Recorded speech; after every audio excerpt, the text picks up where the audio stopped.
The March of Time.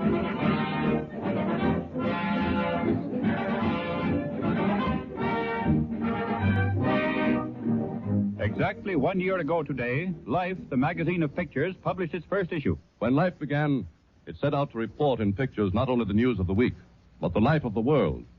Not only the faces of the great and the momentous dramatic happenings of the day, but the humble as well. The human significance of simple, everyday things. The fright of a lost child. The smile of a Negro. The glamour of the theater. The gaiety of a party. As Life celebrates its first birthday, Benny Goodman dedicates to Life a new sing and swing tune. Life goes to a party.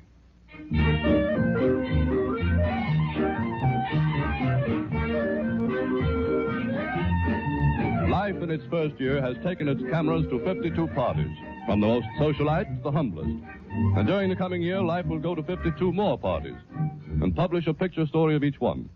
What they will be, a church sociable, a baby party, a New Orleans debutante's coming out, or perhaps a servant's party or a country auction, we do not know. Almost any kind of party is a candidate. You may be going to or giving the party which Life will want to attend. Don't decide yourself that your coming party is not a Life party. Write to us. Tell us about the coming party, the people, the music, the games. No matter where the party is or how simple, let Life's editors know about it. Life invites you to invite Life's photographers to your party. Again tonight, the editors of Life join the editors of Time, the weekly news magazine, in presenting by radio the reenactment of memorable scenes from the news of the week. From the March of Time.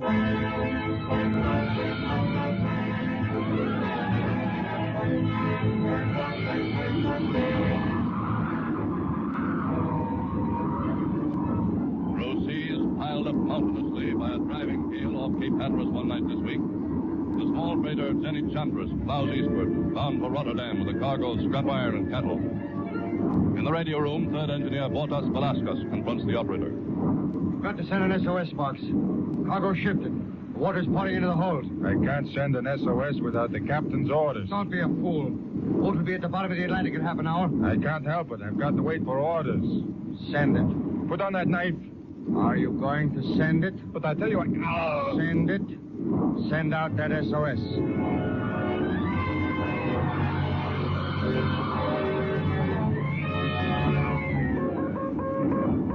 SOS.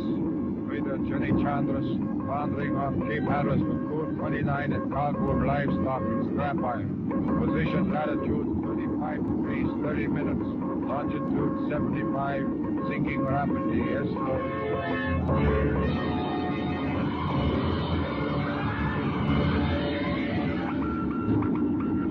Coast Guard Cutter Mendota reporting and proceeded to position given by freighter Jenny Chandris. Vessel apparently has gone down. Searched 4 hours. Found no trace of any survivors. Returning to port.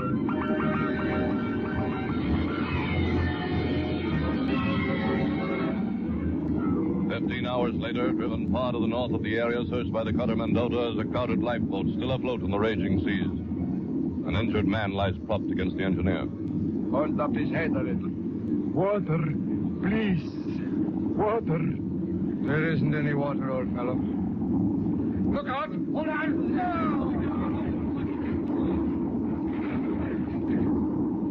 Boat won't stand many more of those. Too many people in it. Bordes, listen. I want you to... He's gone. Lay him in the bottom of the boat. No. Throw him out. But Bordes... Boat's so crowded now, it's likely to turn over every time a wave hits us. Throw him out. Well, all right. Give me a hand.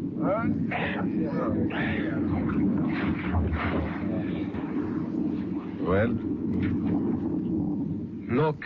What is it? The body. Being pulled under. Sharks! Yes. Sharks. They're following us.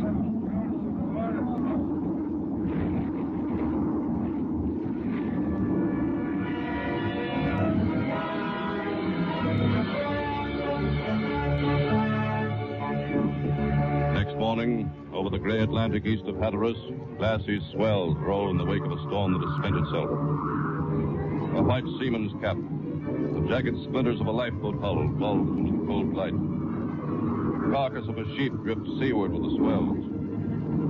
The gray-white triangular fin rises vertically from the water, is followed by another and another. Suddenly the water churns in a white froth of violence. A dozen yards away, two men clinging to a piece of planking watch with steady, unwavering gaze. The gray-white fins move lazily away, leaving in the whirling froth a few blobs of gray sheep's wool, a dark smear of blood on the sea surface. A lone man hanging in a life preserver paddles feebly with his free arm. The gray-white fins converge again. An empty lifebelt floats away. A thin plume of smoke drifts over the horizon. A vessel rolls slowly nearer through the swells. A lifeboat puts off. All right, men. Get this one. Now. Here's another arm. Water, please. One of you give him some water. There's some others. There's still some others left.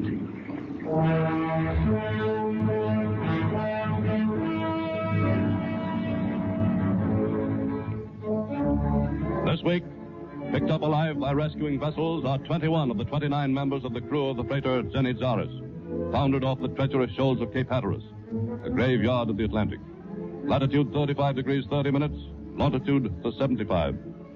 The very spot where the liner Vestris sank, with a loss of 111 lives just 9 years ago this week.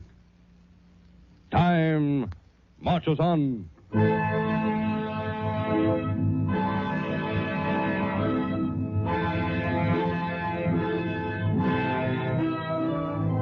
Odawara, Japan. Fortnight ago, a fragile, white-haired old man lies propped up in bed, his thin hands lying on the coverlet as a doctor enters the bedroom. Admiral Baron Sotokichi, how is my most distinguished patient today? I am a very unhappy patient, Doctor. So? Oh, no. My pain is not for you to hear. My secretary has been reading news to me. Shingi, read the last again. Japanese are being condemned in the American press, hissed in American theaters, and denounced from street corners and platforms. American sympathies with China are leading to widespread anti-Japanese boycotts. Every day, Doctor, it is the same. American hatred saddens me. It is unfortunate, yes, but Baron, for your own health, you must not disturb yourself over such things. You do not understand, Doctor. Americans are my friends. I was educated there. I still have classmates. I know, Baron. But you must rest. The United States Naval Academy. My class of 1881. Why, they came all the way to be my guests here, in this very house. A reunion, 15 years ago. Let me see. There are still 25 of us living. Old. Like me, Doctor. Help me up, Shingi. No. Yes, I shall write my American friends. I must warn you, Baron, this may mean... My life? No matter. What little of it is left is my own.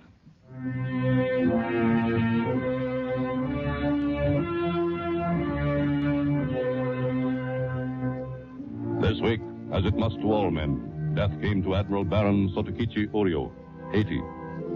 Last surviving Japanese graduate of the United States Naval Academy, class of 1881. Descendant of a long samurai line. Of a heart attack after writing a letter in defiance of his doctoral orders to his Annapolis classmates defending Japan's course of empire in China. And this week has estimated the cost to Japan of her 3 months Chinese campaign. Already more than the entire Russo-Japanese War of 33 years ago. A war which made Japan a first-class power. A war which made Sotokichi Urio an admiral, a national hero, and the most distinguished of all his fellows in the class of 1881. My old friends, you who knew me and remember me from 60 years ago. You must know that I could not ask you to withhold your judgment of my country unless I myself believed her cause was just. You must believe the mission of Japan is peace. Time marches on.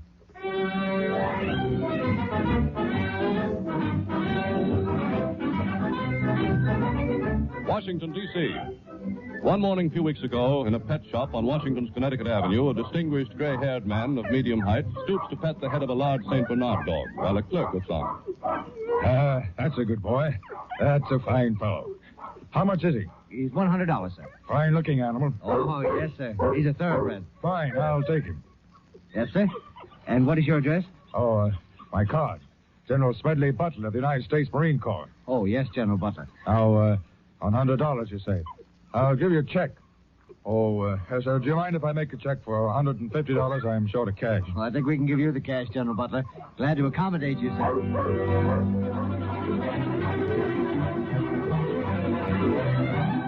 A few days later, in a New York art shop. These old ship prints are very rare, sir. Yes. My family is very fond of ships. You can just send them, if you will, to Franklin D. Roosevelt. Franklin D. Roosevelt? Franklin III. One of the cousins, you know.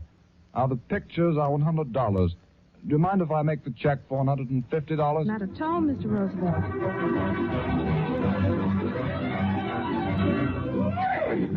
He's a mighty fine horse. Cheap at $800. You can ship him to me at my estate at Wilmington, estate of Alfred DuPont. Yes. Now, I'm going to make the check for $850. Is that all right? Absolutely, Mr. DuPont. Any amount you want.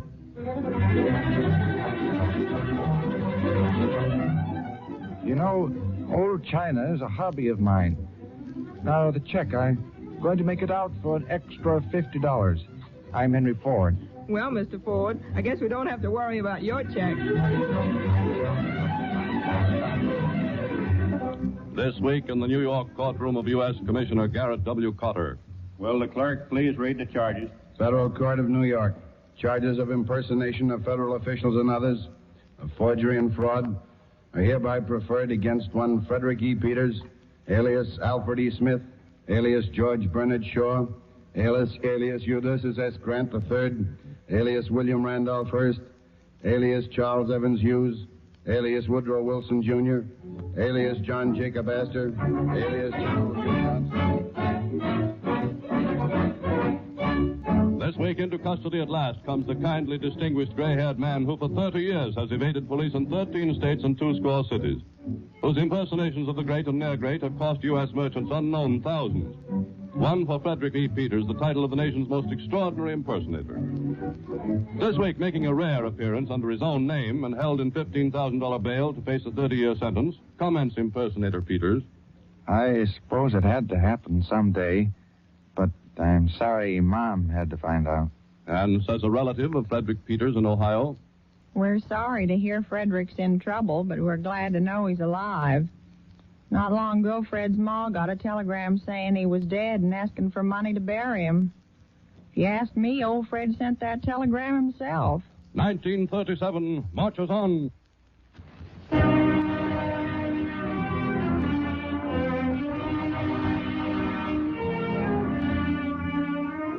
One evening this week, shortly after 5 o'clock, in a dreary apartment at 275 Driggs Avenue, Brooklyn, Mrs. Harold Cholder and 5 of her children are sitting around an oilcloth table, finishing a dinner of oatmeal and grapes, as 13-year-old William Cholder comes in. Sit down, William.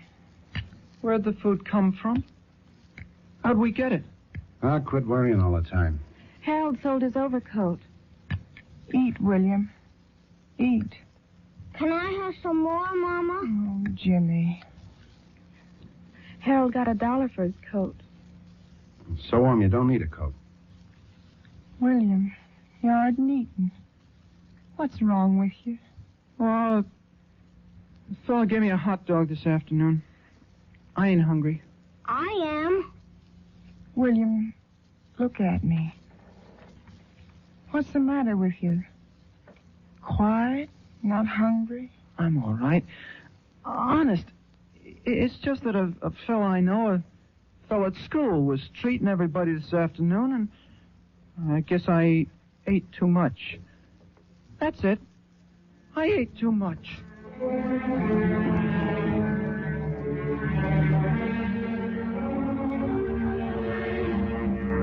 That night, 8 hours later, William Troller stands alone in the darkness of the dining room. Against the yellow wall, a streetlight silhouettes his drawn, white face, slow movements of his lips. Harry sold his coat. Wasn't enough to eat, though. Not even when he sold his coat. Sold his coat. The shadow moves along the wall. William Troller reaches into the kitchen cupboard, takes down a coil of clothesline. Harry had to sell his coat. This ain't hard to do. $1 was all they give him. Not enough. For Ma and Betty, Ruth, Tommy, Grace. For Harry's coat. For a coat. William Troller is standing on a chair by the dining room door, tying the clothesline to a transom, tying a knot on the rope. It won't hurt. I won't feel it. I won't even know. William? Is that you, William? Mom heard me. William? What are you doing out there?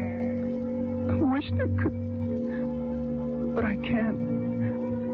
I guess I better do it now. Now. Now.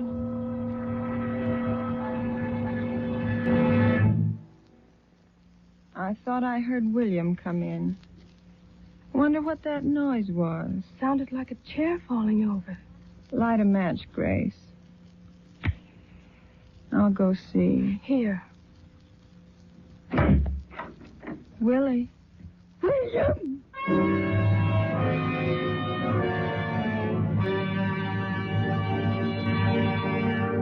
This week, 85 million report cards go out through the United States in an effort to obtain accurate data which will provide jobs for the U.S. unemployed. But the ray of hope the report cards hold reaches 275 Driggs Avenue, Brooklyn, too late for the family of 13-year-old William Troller, who this week hanged himself to the transom of a dining room door. Time marches on.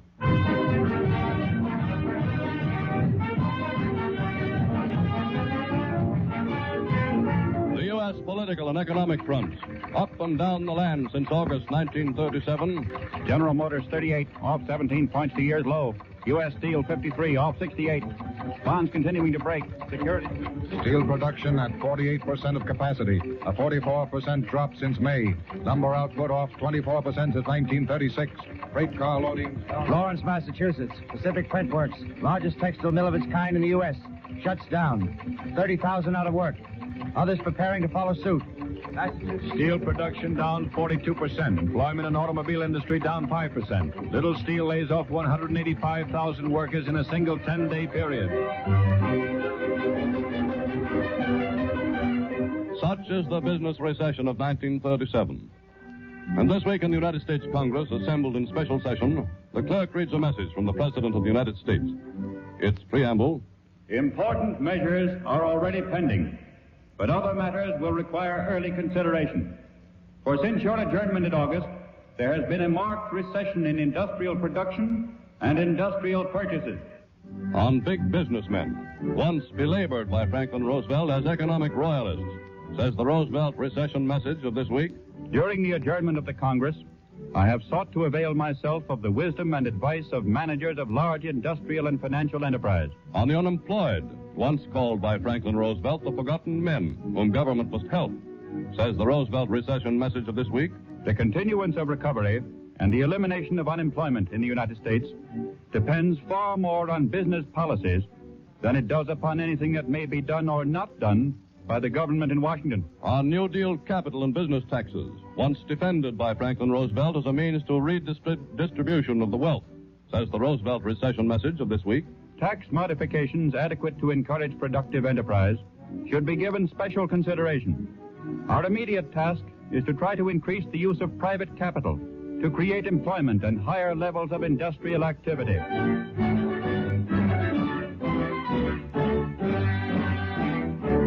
This week, digesting the president's message, Congress goes into feverish activity. The Senate filibusters for 2 days on the pre-recession social reform. To the floor for quick action goes a bill to repeal the most famed of New Deal taxes on business, the corporate surplus tax. But at week's end, still the biggest news story in Washington is a reversal of principles by Franklin Delano Roosevelt, outlining a new New Deal program in the face of the recession of 1937, whose nearest analogy is the 1932 Depression program of Herbert Clark Hoover. Time marches on.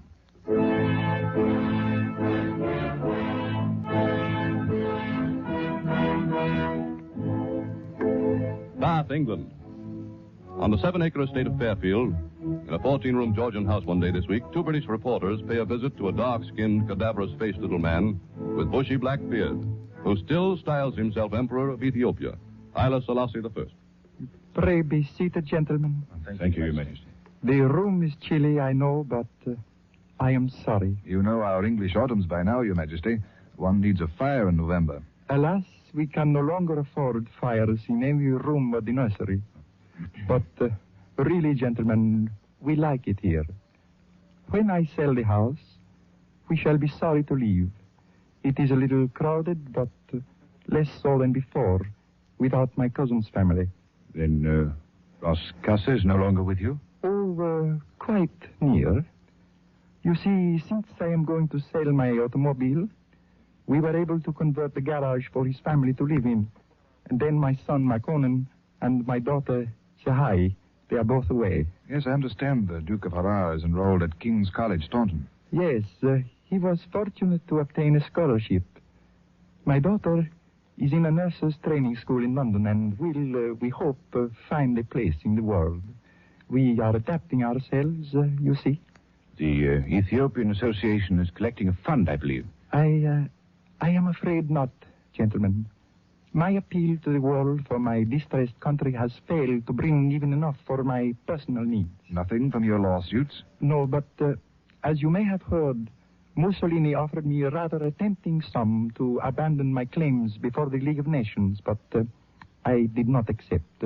I could not accept, gentlemen. When you sell this estate, Your Majesty, where will you go? I do not know, gentlemen.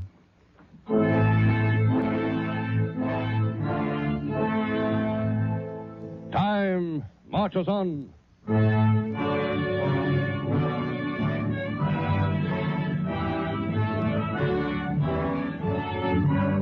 This week, as the world learns of the final humiliation of the exiled monarch who once looked to Britain to save his nation from Italian invasion, Britons are honoring their countrymen who died in a crusade of 20 years ago when Britain hoped to save the world. In London's Whitehall, through crowds massed solemnly around the cenotaph to Britain's war dead, King George VI, in the olive-drab uniform of a field marshal, is escorted by a guard of honor.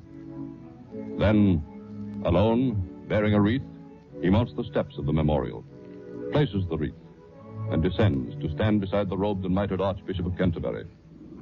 Big Ben sounds the hour of 11. In the name of the living, who today honor you, the dead, in eternal gratefulness, I, their king, salute the peace which, so dearly won, we hold sacred to your memory.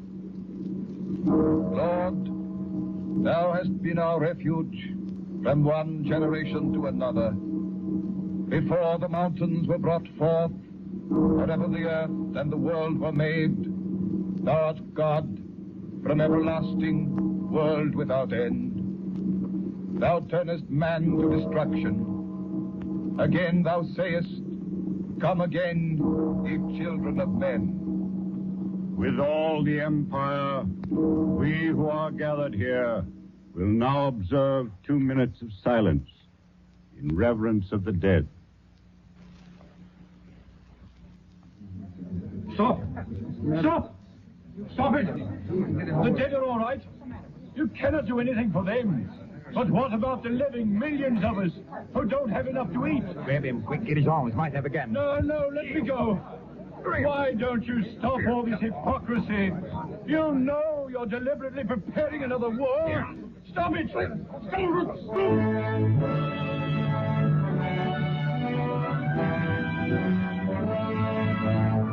In Britain this week, arrested for creating a disturbance during a memorial service to the dead, returned to Cane Hill Lunatic Asylum, whence he escaped 6 weeks ago, is one John Story. But this week in Britain's House of Commons, Mr. Speaker, Majesty's Secretary of State for Home Affairs, Sir Samuel Hoare. Gentlemen, I ask your leave to introduce a new bill. It is a bill to protect our citizens from air raids in time of war. I'm quite ready to answer any and all questions from the floor. But first, let me point out that during the World War, 300 tons of bombs were dropped on the British Isles in the space of 4 years. That many bombs can be dropped now in 24 hours. May I respectfully ask the Home Secretary what is being done to protect buildings in congested areas, such as London? There is virtually no protection against a direct hit. But to protect our citizens against the blast and splinters of explosives, individual families will be equipped with arrangements for a refuge room in their own homes. An inside room reinforced with cement bags is about the cheapest method. What about protection against incendiary bombs? A medium-sized plane can start no less than 150 fires in a single raid. There is, of course, no fire protection of such scope. However, we hope to furnish families with a hand pump, a shovel, and a box of sand. Does the Home Secretary assume that Britain will shortly be at war? I have not said so. But, gentlemen, let us face the facts. London is now less than an hour by air from the continent. If Britain goes to war, we cannot hope to escape for long the type of warfare which has been carried to the citizens of Madrid and of Shanghai. If Britain goes to war, there may be much, perhaps everything, to rebuild.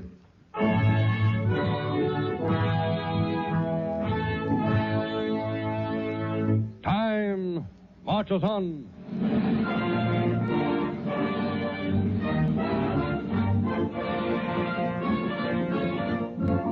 Just 1 year ago tomorrow, the first issue of Life, the new magazine of pictures, appeared throughout the United States. Life's purpose, then and now. To see life, to see the world, to eyewitness great events. In this, Life's first year, millions of American men, women, and children, more millions than we dared hope when life began, have stirred to that strangely compelling desire to see, to know, to be informed. Life's purpose is today unchanged. But between Life's first issue, dated November 23rd, 1936, and its 53rd issue, out tomorrow, there is a salient difference. For during this year, news pictures have burst their dams and flooded a new informing force over the world. The coronation, the sit-down strikes, the Hindenburg crash, Shanghai, the wars abroad, the politics at home. This year has been reported in pictures as no other year has ever been before. So today, Life celebrates its first birthday with grateful acknowledgement to the men who take news pictures everywhere, and who have made Life's 53rd issue more stimulating to the eye, more quickening to the mind, more pictorially informative than its first could be.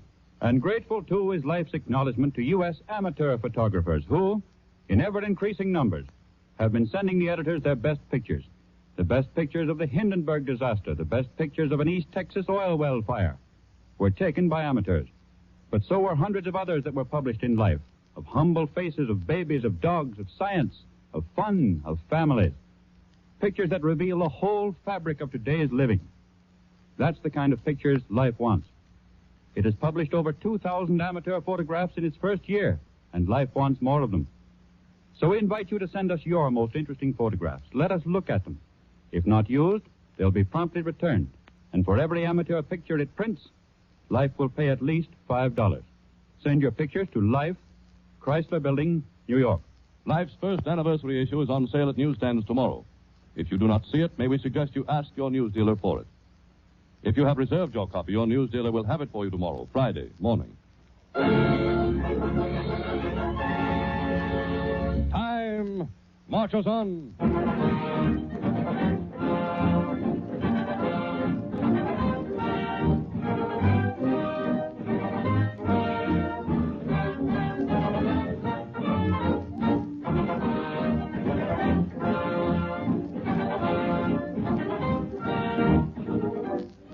This is the National Broadcasting Company.